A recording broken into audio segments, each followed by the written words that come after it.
আসসালামু আলাইকুম ভিউয়ার্স, আশা করি সবাই ভালো আছেন। তো এখন দেখাচ্ছি হচ্ছে ডুয়েল ইন্টারলিভ একটা এমপিভিটি, এটা হল সেন্সর দিয়ে করা।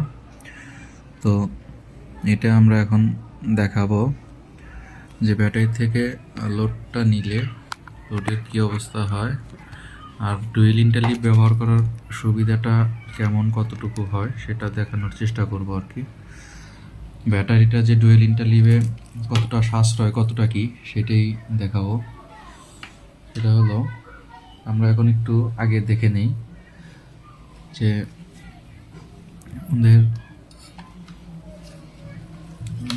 ব্যাটারিতে চার্জ এখন এমপিপিটি থেকে হচ্ছে 6 এমপিয়ারে। এটা হচ্ছে এমপিপিটি, হ্যাঁ, 7 এমপিয়ার দেখাচ্ছে এখানে।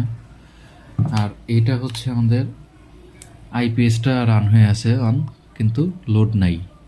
তো এখন আমরা 100 ওয়াটের একটা ফিলামেন্ট বাতি অন করলাম। তো এখন দেখেন আইপিএসে লোড নিচ্ছে হলো 9 এমপিয়ার, এমপিভিটি থেকে 8 এমপিয়ার, 1 এমপিয়ার এখানে শর্ট আছে।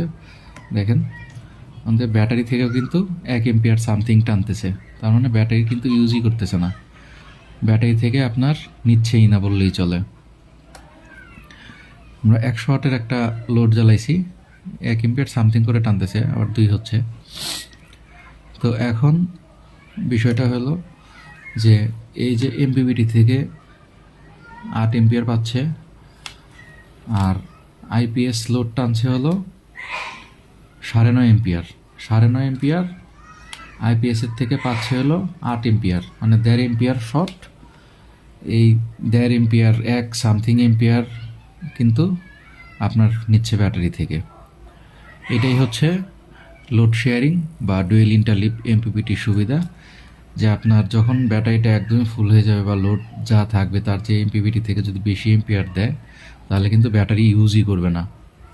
এই ক্ষেত্রে ব্যাটারি সাশ্রয়, ব্যাটারি সেফ, ব্যাটারির স্থায়িত্বটা অনেক বেড়ে যায়। সব দিকেই ডুয়েল ইন্টারলিভ এমপিপিটি ব্যবহার করা সবচেয়ে ভালো। তো আজকের ভিডিও এই পর্যন্তই, সবাই ভালো থাকবেন। আসসালামু আলাইকুম।